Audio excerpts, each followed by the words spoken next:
Como lo estamos anunciando desde muy temprano, tenemos en el estudio de Emisora Atlántico al señor ministro del Interior, el doctor Armando Benedetti, que se encuentra en Barranquilla promoviendo el Cabildo Abierto que se llevará a cabo mañana en el Paseo Bolívar. Doctor Armando, ¿cómo le va? Muy buenos días, bienvenido a Emisora Atlántico. Muy buenos días a usted, a cada uno de sus oyentes, oyentas también, y a todas las personas en general.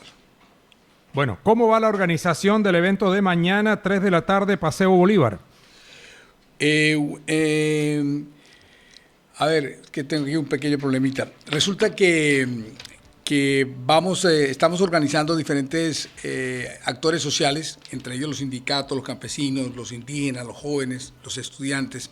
Se está armando un evento para mañana, estamos convocándolo en el Paseo Bolívar a eso más o menos de las 2 de la tarde. Estamos convocando para que asistan ahí, el señor presidente va a asistir y ahí pues habrán pronunciamientos importantes que creo que es importante que la ciudadanía los conozca, y el presidente ha decidido Barranquilla. Barranquilla es una ciudad, por lo menos más de la mitad de la ciudadanía le gusta y aprueba la gestión del presidente Petro en su gobierno, y por eso se ha decidido que sea Barranquilla para empezar este tipo de cabildos y de encuesta con las personas de voz a voz, de cara a cara. Bueno, eso le iba a preguntar. ¿Por qué los cabildos abiertos del gobierno comienzan por Barranquilla, doctor Armando? Bueno, él siempre ha tenido una debilidad con Barranquilla, y Barranquilla siempre ha estado en la vanguardia de cualquier proceso social. Aquí empezó la campaña del presidente Petro para las presidenciales, y aquí siempre ha hecho y se ha destacado las mejores y las mayores y más importantes anuncios que ha hecho el presidente de la República. Sí, pero doctor Armando, el presidente de la República, y se lo digo con todo respeto, usted habla de debilidades del presidente con Barranquilla, pero a la hora de mandar platica, de mandar recursos o de quitarnos eventos, muy poquito, muy poquito. Bueno, pero eso es una forma de verlo. Si uno revisa, y no lo traje, pero he debido haberlo hecho, las cifras en que Barranquilla se invierte en todo lo que ha tenido que ver ahora con seguridad, que el problema es bastante grave y estamos en el podio a nivel nacional. Ahora que entro a los comités de seguridad y no estoy haciendo ninguna infidencia de cómo el Atlántico y Barranquilla están en los peores índices de crecimiento de homicidios, de asesinatos, sobre todo de sicariato, que son casi el 80%. Pero a lo que me quería referir es la inversión en lo que ha tenido que ver en los temas sociales. Ha sido bastante importante y creciente, sobre todo lo que tiene que ver con educación. Pero esos son los índices que será motivo de otro día y que ojalá usted me reciba. Bueno, sí, aquí la puerta estará abierta siempre. Óigame, a usted que le gusta el tenis y que juega tenis, no sé si está jugando todavía. Jugaba. ¿Ya no? ¿Y por qué? Porque no hay tiempo. No hay tiempo. Desde que me fui para Roma como embajador, dejé de jugar allá porque no era fácil jugar allá. Y me vine para acá y empecé con esta nueva labor y no he tenido tiempo. Se me ha olvidado. Bueno, mire, es que le cito lo siguiente. Es que ayer jugué tenis con un abogado y me dijo, pregúntale a Benedetti de esto. La Constitución y la Ley 1757 de 2015 hablan de los cabildos abiertos, pero solo permite que estos se realicen cuando la Asamblea, el Consejo o la JAL se lo hayan solicitado a los ciudadanos que representan el 5 por mil del censo electoral de la respectiva entidad territorial y solo sobre temas de nivel local. Están convocando un cabildo abierto sobre temas nacionales, por ejemplo, la reforma laboral. ¿Sí se están cumpliendo los requisitos para la convocatoria del cabildo? No, este cabildo que se está haciendo, y el abogado tiene la razón, no se están haciendo con base en esa ley. Estos cabildos tienen que ver con comunicación con actores sociales y con una comunicación social. No tiene que ver con los que dice la ley o señala la ley, como dice el abogado, que tiene razón, sino, insisto, tienen que ver con la comunicación social. O sea, es un cabildo informal. De acuerdo, si así se puede llamar. Bueno, oiga, doctor Benedetti, en la organización del Cabildo Popular en Barranquilla, usted aparece en una foto en el Paseo Bolívar delante de la estatua ecuestre del Libertador, donde hay una consigna escrita con una pinturita ahí, el poder para el pueblo. Bueno, con todo lo que usted representa y su carrera política, usted sí representa al pueblo y al proletariado que se puede manifestar mañana? Pues yo no sé si lo represento como usted lo quiere llamar o como quieren decirlo algunas personas, pero lo que nunca he hecho es atacarlos a ellos. Cuando se aprobó la ley, la 189 en el año 2000, donde se pasaba de 6 de la tarde a 10 de la noche para empezar a cobrar las horas extras, donde no se reconocía el recargo nocturno, donde se pasaba a pagar del 100% al 75% por el trabajo los domingos, yo voté negativo esa ley. Entonces, más allá de que lo represente, es que nunca voy contra los intereses de la clase obrera y siempre he estado a favor de la clase obrera. No desde hoy que soy ministro con esta ley, con esta consulta, sino desde que fui congresista. Yo nunca votaba las reformas tributarias. Nunca he creído en que si usted le quita más impuestos a los ricos, crea más plazas de trabajo. Nunca he creído ese tipo de situaciones. Entonces, yo de alguna u otra forma he representado al pueblo y a ese pueblo. Yo no me hago elegir por las clases de estrato 5 y 6, donde están los dirigentes o los dueños de las empresas. Ni nunca peleo por sus intereses. De hecho, yo creo que de 20 reformas tributarias, déjeme decirle, de 20 reformas tributarias, yo habré votado 2 nada más. Y porque se necesitaba el voto para ayudar al gobierno. No diga que los empresarios no lo apoyan, porque usted tiene un gran apoyo aquí en Barranquilla y usted lo sabe. No, yo no digo que, yo lo que dijera que no representaba los intereses. No, ojo con el cuento del apoyo. No, yo digo el apoyo de los empresarios a su actividad política. No, claro, sí la tiene. Sí, no, por eso le digo, pero lo que le quiero decir es que yo no estoy hablando de que no tenga apoyo, sino que no lo represento. Hay empresarios que creen que hay que darle un sueldo más digno y más decente a la clase obrera. De eso se trata. Bueno, óigame, sin rodeos, ¿qué buscan con el cabildo abierto? ¿A qué le están apuntando? Bueno, a que se manifiesten. A ver, lo que sucedió en el Congreso de la República tiene varios problemas. Y ojo con la primera que le voy a decir, porque eso va a tener desarrollo en esta semana, Jorge. La primera es que cuando se vota lo de la consulta, no se lee la proposición con la cual se da el concepto favorable. Ojalá me esté escuchando el senador Efraín Cepeda, en el sentido de que, y aquí tengo la grabación, se la puedo mostrar y se la puedo dejar oír, donde dice que el presidente del Congreso pregunta, oiga, ¿cuál es el segundo orden del día? El secretario dice, ¿cuál es el segundo orden del día? Y dice, hay un silencio y dice, vótese.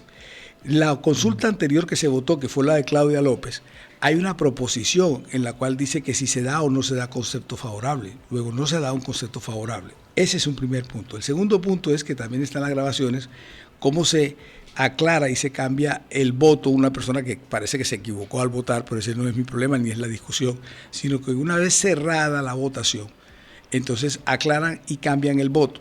Y además de eso no se hizo lo que tuvo que ver con la apelación. 5 senadores pidiendo la apelación y la ley dice que si un senador pide la apelación automáticamente se debe votar enseguida otra vez la votación. Con estas 3 cosas lo que yo le quiero decir es que uno no quedó contento de lo que sucedió ahí. El presidente pues no está en el país y a partir de ahí es que en una locución que él hace es cuando llama a los cabildos de los que usted y yo estábamos haciendo referencia ahora, que son de comunicación social, y lo que se trata ahí es de verificar qué es lo que está pesando, porque hay una ciudadanía que está inconforme con lo que sucedió en el Congreso de la República y se está llamando en paz, en calma y con alegría. No se está llamando en ningún momento a un tipo de rebelión o un estallido o a actos de violencia. Bueno, ojalá sea así. Esperemos que todo sea tranquilo mañana. Óigame, doctor Benedetti, pero a usted le fallaron los cálculos. Usted está hablando de que hubo trampa, pero hubo senadores del pacto histórico, que no votaron. ¿Qué fue lo que pasó? No fue el cálculo. Con la senadora? Pero no fue el cálculo, fue otra cosa. Por ejemplo, ¿qué pasó con la senadora Marta Peralta, que no votó? Bueno, pero es que mire, bueno, ya le hablo, bueno, ok, lo de Peralta, yo quiero creer que fue una distracción de ella. Hay mucho cuento sobre el tema, pero yo quiero seguir creyendo hasta que no encuentre un detalle, un argumento que me haga cambiar de posición. Pues yo lo que quiero creer es que ella se distrajo, ella creyó que se iba a votar mucho más tarde y no estaba en el recinto a la hora de votar. Sí, pero parece que ahí hay unos inconvenientes relacionados con cuotas burocráticas que no les han cumplido y por eso Eso la es lo que señora están Peralta diciendo. anda como brava con el pacto histórico y con el presidente, que Eso le ha lo- pedido citas al presidente y el presidente no la atiende, quiere que le nombren a una persona de su cuerda en una importante posición que va a beneficiar supuestamente al departamento de La Guajira. Pero con toda la sinceridad que me ha caracterizado siempre con usted, Jorge, eh, yo quiero decirle que yo me hubiera enterado si ella habría tenido alguna petición o habría tenido una actitud como esa, yo hubiera tenido que haberme enterado y nunca supe de eso, a menos que se haya dado y yo no me haya enterado. Yo no quiero pecar aquí de que tengo la verdad consagrada, pero sí le puedo decir que, y le puedo insistir que yo nunca escuché eso antes de la votación. Igual fue una sorpresa saber que no estaba en el recinto. Sí.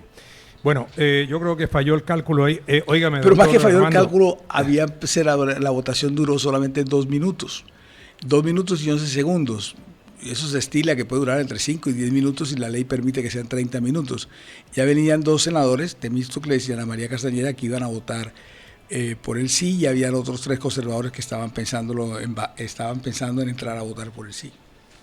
Bueno, mire, a propósito de ese tema, hay un chat que le cogen a ustedes los señores de los colegas de la revista Cambio, donde usted dice que hay que bloquearle todo al partido de la U porque la gobernadora del Valle no votó como ustedes pensaban que votaban. O sea, más a favor de mi falta de cálculo, porque usted pensaba que había un montón de senadores que iban a apoyar la consulta popular y al final no lo hicieron. Oiga, el doctor Cepeda está hablando de extorsión a los mandatarios, o sea, los que apoyan al gobierno reciben plata y los que no van a ser extorsionados. Si hubiera sido así, hubiera pasado la consulta. En el tema de la U, no hablan de la U, Jorge, se habla desde la gobernadora, primero. Segundo, con esos 2 votos que son de ella, que son de los senadores Garcés y Norma Hurtado, en ningún momento los conté. De los 10 que era del partido de la U, se contaban 6 a favor de la consulta. Luego, ahí no faltó cálculo ni hubo sorpresa. Lo que sí le puedo decir es que nunca hubo un ofrecimiento a ella, ni hubo un pacto, porque ella sí me dice a mí, yo estuve en la casa de ella 2 semanas antes, ella sí me dice a mí que va a votar sí a la consulta. Y en ese sí a la consulta no hubo ningún pacto. Quiero que me crea o que no me van a creer, pero bueno, no hubo ningún pacto. Por lo tanto, cuando ella vota que no, pues no había nada que desarmar. Yo me estoy refiriendo a otras cosas que no dicen en el chat y que se podría explicar en el chat, y ahí lo tengo, para en caso de que haya que explicarlo más adelante. ¿Y usted sí cree que le van a seguir mandando platica al Valle después de esto? Pues tengo entendido que se había mandado bastante y ahí ya todo lo que tiene que ver con el tren de cercanías. Y acuérdense que el tren empieza ya en Buenaventura y allá están haciendo unas obras de inversión con vigencia futura bastante grandes para dejar lista la primera estación. Bueno, óigame, doctor Armando, su vida política en el actual gobierno ha sido con altibajos. En la campaña, el gran ideólogo Más para bajos conseguir que votos.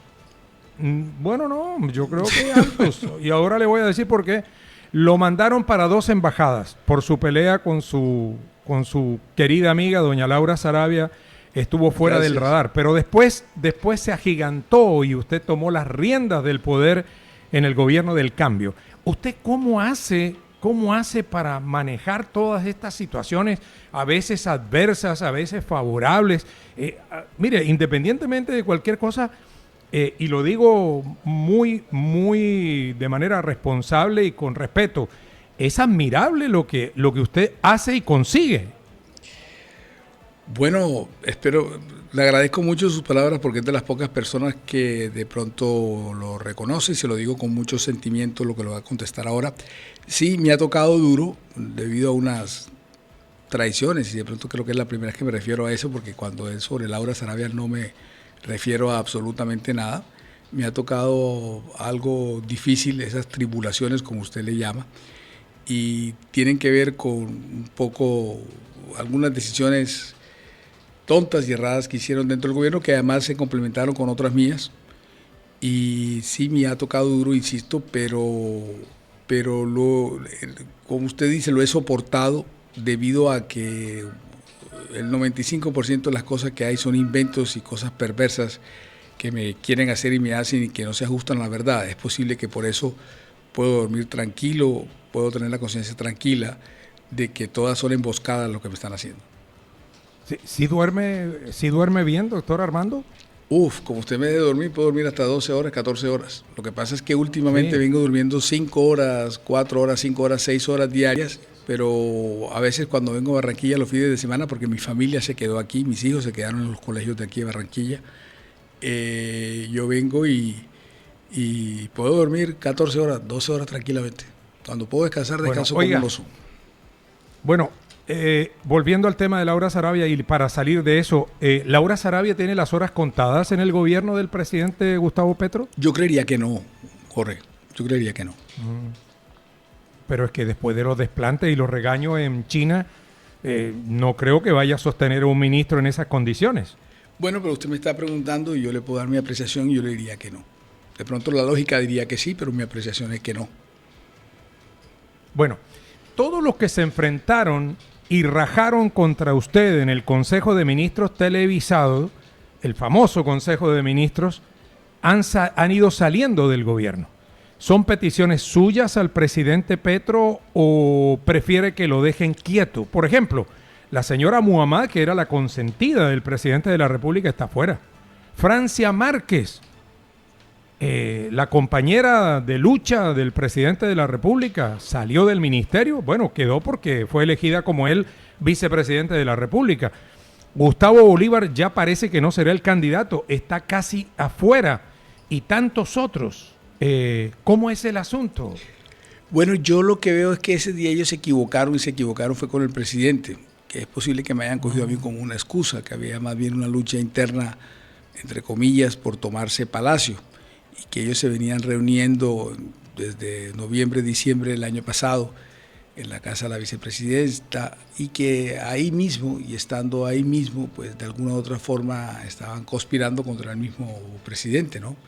Y yo creo que ese fue el error de ellos, más allá de que yo haya tenido algo que ver con la desembocadura o desembocada de algunas acciones del propio presidente, tienen que ver con el error de ellos de equivocarse de frente contra el presidente, en la cual pues conspiran contra él literalmente. Sí, pero, o sea, aquí el que se mete con Benedetti queda fuera del gobierno. Es la lectura que uno ve, doctor Armando. Bueno, puede ser por Santa Rita de Cacha, que es a quien le pido para que interceda por mí. Ah, caramba. Óigame, un columnista de la revista Cambio, creo que apellido Ackerman, lleva 2 artículos dedicados a usted. Uno, la semana pasada, diciendo que se fue de la embajada de la FAO en Italia, dejando deudas personales de lavandería y otras cosas. Creo que suman algo así como 20.000, 25.000 euros. Usted se voló, dice él. Y de eso dice, ahora me responde. Sí, y este domingo reveló algo más grave, unos audios que lo comprometen con presunto soborno y evasión fiscal por el caso Fonade. Usted habla ahí con un abogado. ¿De qué se trata eso? Hablemos primero de la deuda. Pero es que lo que está diciendo ahí es mentira y yo no me voy a referir a lo que diga ese columnista, porque es un columnista que siempre todo el mundo sabe que está pago. Resulta que él acaba de tener un escándalo porque le trabajaba a Chiquita Abraham para decir que los paramilitares no estaban socios de los Convivir y que por lo tanto entonces la Chiquita Abraham le había dado plata a las Convivir y él hizo todo un estudio para lavarle la cara a Chiquita Abraham burlándose de las víctimas. Entonces es un señor que es un mercenario en la política y yo sé quién le está pagando para que haga ese tipo de columnas, porque cuando un columnista le mete unos 2 columnas de seguida es algo personal y es algo pago. Y usted lo sabe que si tuviera un poco de decoro por lo menos guardaría un espacio en el tiempo. Pero ya esta semana ya estoy recabando alguna información y lo haré, pero lo que le puedo decir es que todo es mentira y en esa grabación yo no la he escuchado ni he leído la columna, ninguna de las 2 columnas, pero según me comentaba mi esposa no dicen absolutamente nada y hablé con mi abogado también y me dice que no escuchó absolutamente nada que sea grave ni importante y que ahí no dice nada en las grabaciones, solamente especulaciones. Bueno, pero la grabación habla, usted promete un pago que no va a pagar impuestos porque se lo va a pagar en dinero en efectivo, que no se lo va a consignar, que es como deberían ser los pagos a un abogado. No sé, es como muy extraño lo de la grabación. No, créame que no. Eso paga un abogado de una persona que es muy cercana a mí. Eso es todo lo que estoy haciendo. Que lo tratan de poner como si fuera un testigo, pero no es así. Con todas las investigaciones penales que pesan sobre usted, ¿cómo hace para sortear tantos? Emboscadas. Son emboscadas. Sí, claro. O sea, venga, le explico. Doctor Armando, perdón. Todo el mundo miente y usted es inocente. Totalmente, y le voy a explicar por qué. Todas las investigaciones que tengo son producto de las peleas con Néstor Humberto Martínez, Germán Vargas Lleras, quien está muy enfermo y espero que se recupere en la próxima operación que va a tener, y el señor Jaime Lombana. Ellos tres ponen a Jaime Lombana a que me meta 12 demandas. Son 12 o 18 demandas, no sé. 12, 18 demandas. Sin una prueba, sin un testigo. Todo lo que usted escucha de los temas judiciales tienen que ver con esa demanda. Que después lo coge la señora Lombana y me persigue completamente la magistrada Lombana, que primero los une, después los disgrega, y en esto llevamos 8 años. Eso fue en octubre del 2018, llevamos 7 años.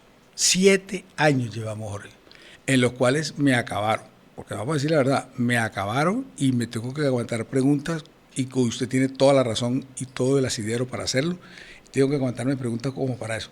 Pero usted no encuentra un testigo. Es que yo no tengo que salir a desmentir un testigo o a controvertir alguna prueba. Yo no tengo por qué hacerlo. ¿Me explico? Yo no sé cómo explicarte. No tengo que desmentir un testigo ni controvertir una prueba. Todo es producto de esas peleas con Jaime Lombana, porque en esa época, recuerda usted que tuve una pelea fuerte con Néstor Humberto Martínez cuando yo lo llamo rufián, con el tema de Odebrecht, que después otra vez salgo libre. Me acusaron de chuzada, de paramilitar. ¿De qué no me han acusado? Y no hay un solo testigo que tenga que desmentir. Entonces ahí es cuando yo le puedo decir, porque es que no es que sean múltiples, demandas, es una sola, que son 12 demandas que hace Jaime Lombana. Esas son las únicas que tengo en la corte. De resto no tengo ninguna más. Sí. Bueno, óigame, doctor Armando, hoy comienza la discusión de la reforma laboral. Mañana. Sí, mañana. Creo que, bueno, hoy hay unos preparativos, ¿no? Bueno, mañana comienza la discusión. Si sale una reforma laboral acorde, comprometida con los trabajadores, ¿vamos a tener consulta de todas maneras? Lo que pasa es que yo le conté un abrebocas que después se lo puedo explicar mejor en privado sobre algunos comentarios que le hice ahora. Y lo que le quiero significar es que la consulta va sí o sí. Yo no veo al Congreso, el Congreso nos ha jugado muy feo, Jorge. Primero hundió una reforma laboral con unos congresistas que, ojo, unos congresistas que no eran ponentes y firmaron la ponencia negativa. La firmaron sin ser ponentes para hundir el proyecto. Eso significaba que había unas mayorías y que negaba el debate. Luego hacen el fraude que hicieron ese día, que está aprobado en las cámaras. Entonces nos dicen, bueno, vamos a la apelación, que entre otras cosas la apelación es un triunfo del gobierno, porque ese proyecto es del gobierno. Y para aprobar la apelación habían 3 informes, y se aprobó con los informes de los del gobierno, que uno es de Pedro Flores, el senador del Atlántico, y el otro es de Ariel Ávila. Con ese informe es que se aprueba la apelación. Luego nosotros todavía guardamos la esperanza, pero con lo que ha pasado, nosotros estamos más concentrados en la consulta. O sea, ¿vamos a tener consulta de todas maneras, independientemente de que se apruebe una reforma laboral con las cosas que piden los trabajadores? Vuelvo y le insisto, no confiamos en el Congreso, por lo tanto la concentración, o estamos concentrados, es en los pedidos de nulidad, las demandas penales que se van a poner, en las tutelas que se van a poner hoy, para que se vuelva a reabrir otra vez la votación. Si supuestamente ellos tenían los votos y hubo un mal cálculo, ¿cuál es el problema de volver a votar otra vez? Ahora, aquí un oyente me está diciendo, ¿y Petro se queda o quieren hacer todo esto para que el presidente se reelija? No, pero eso todavía con ese cuento. Dígale, este señor parece que viene a los años 80, en la época de Ronald Reagan.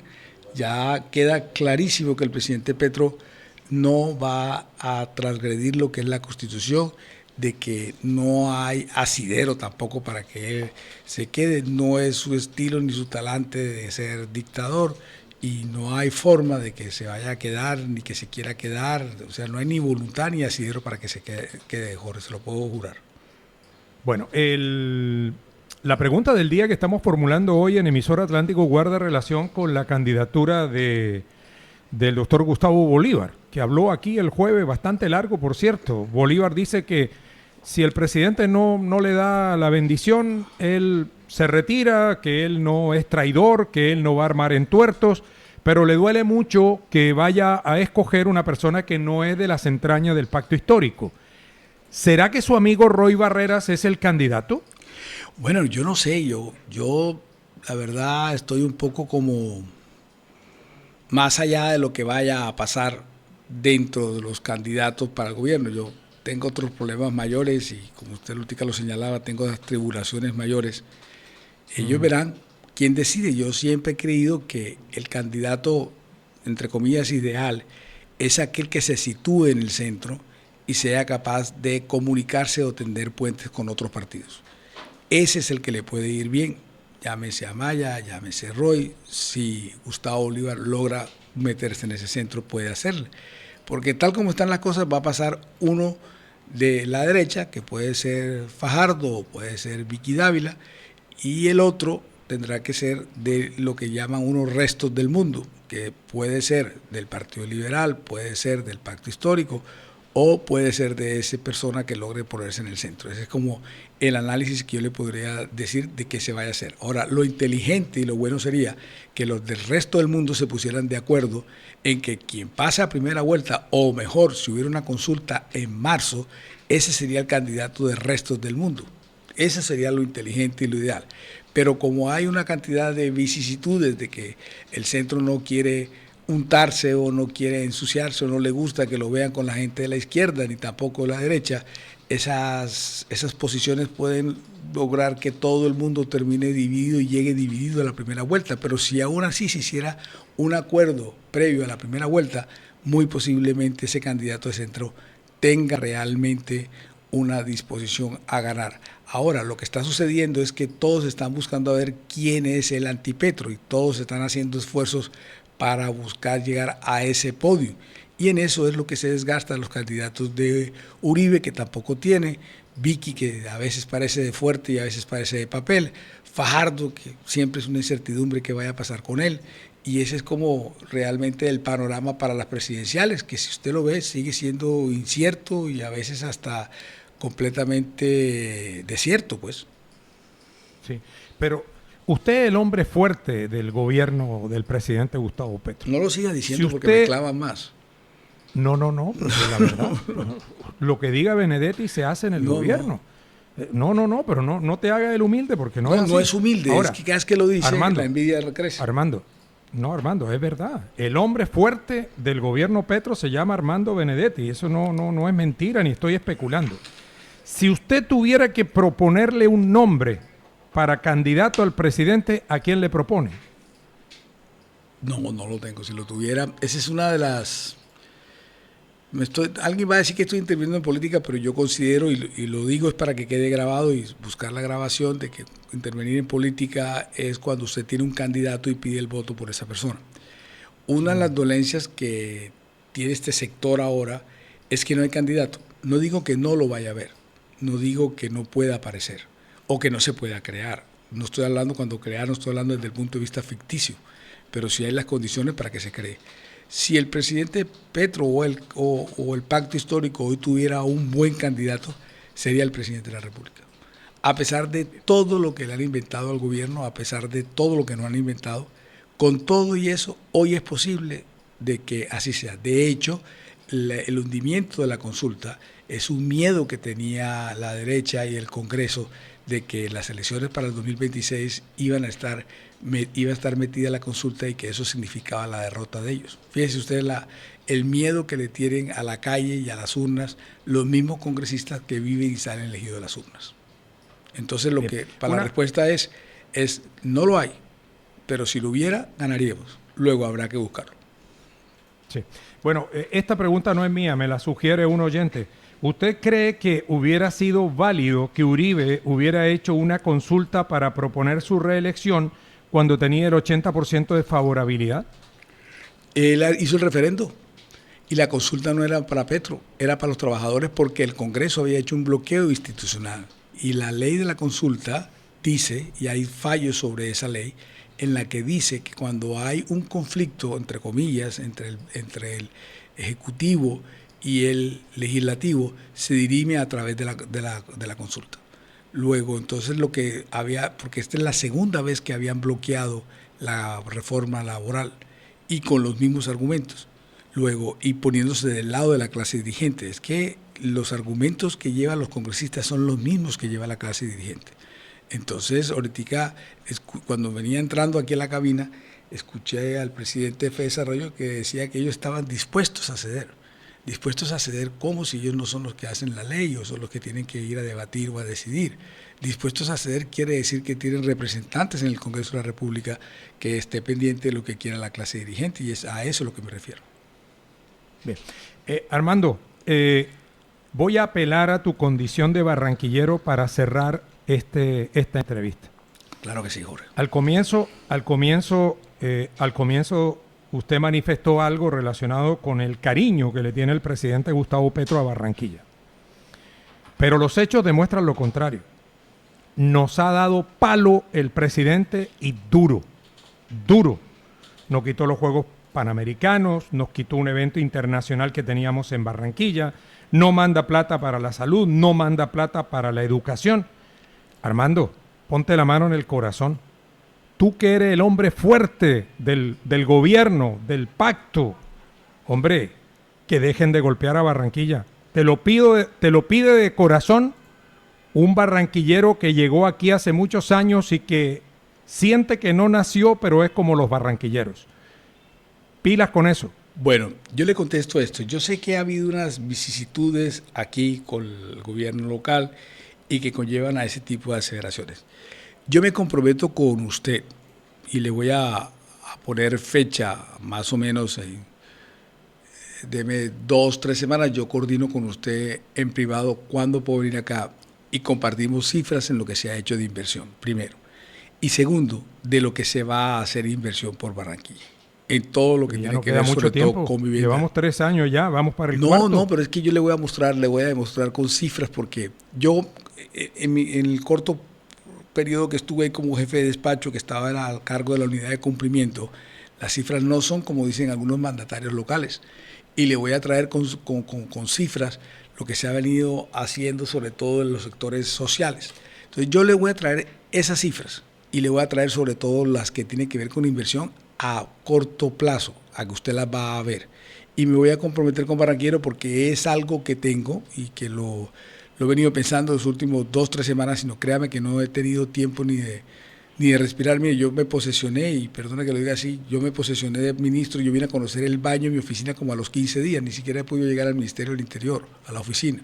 Entonces, yo lo que le quiero significar es que déjeme estas 2-3 semanas y aquí compartimos con usted las cifras sin ningún ánimo de ganarle a nadie ni decir que tenemos la razón, sino por el contrario, de encaminar un trabajo.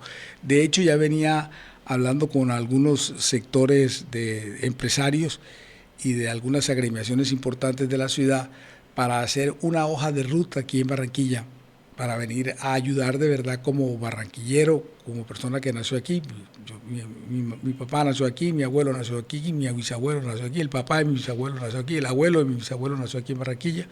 Nosotros lo que queremos es realmente venir a buscar una hoja de ruta para que ese sentimiento que usted tiene no sea así. No porque usted mienta o yo mienta, sino porque de verdad se demuestren con cifras qué es lo que pasa. Sí, es que Armando, el presidente ya está con el sol en la espalda. En un tercer o cuarto año, un presidente anda por todo el país cortando cintas, inaugurando obras. El presidente no inaugura obras y anda haciendo campaña política. No, pero fíjese usted que él es el único presidente que el tercer año puede llenar la Plaza de Bolívar y vamos a ver cómo nos va mañana, y reitero la invitación mañana a las 2 de la tarde en el Paseo Bolívar. Todo el que sea petrista y todo el que vea que sus derechos de la clase obrera han sido golpeados por el Senado de la República, vamos a ver cómo nos va en el Paseo Bolívar, Jorge. para ver si... No, yo creo, seguro que les va bien. El tercer año no es fácil llenar el Paseo Bolívar o la Plaza de Bolívar, ni mucho menos estar en el 42% de aprobación. Bueno, cierro esta entrevista diciéndole lo siguiente. No olvide su nacimiento. Usted Nunca, de aquí, nunca. Ayúdenos a que no nos sigan dando palo. Bueno, porque nos vamos a han ver. quitado todo. Nos Pero han no quitado los Panamericanos, el Congreso de las Migraciones. Hombre, pero no haga esas dígale al aseveraciones, presidente. no haga esas aseveraciones hasta que nos pongamos de acuerdo para hacer de verdad y venimos acá. Hasta le traigo la unidad de cumplimiento aquí para que miremos todo y revisemos todo y si usted tiene la razón y hacemos las aseveraciones que haya que hacer. Bueno, lo veo en una cancha de tenis próximamente. No, Recupérese no. para ver si jugamos. Soy mal. Doy pena. Nunca ha ganado un Z. Nunca ha ganado un Z. Creí que no le iba a decir hoy, pero hoy que me encuentro débil. Señor ministro, muchas gracias por su tiempo. A ustedes, el Jorge. hombre fuerte del gobierno, el Hombre, doctor qué belleza. Armando Benedetti, respondió todo. Bueno. 7:43, ya regresamos.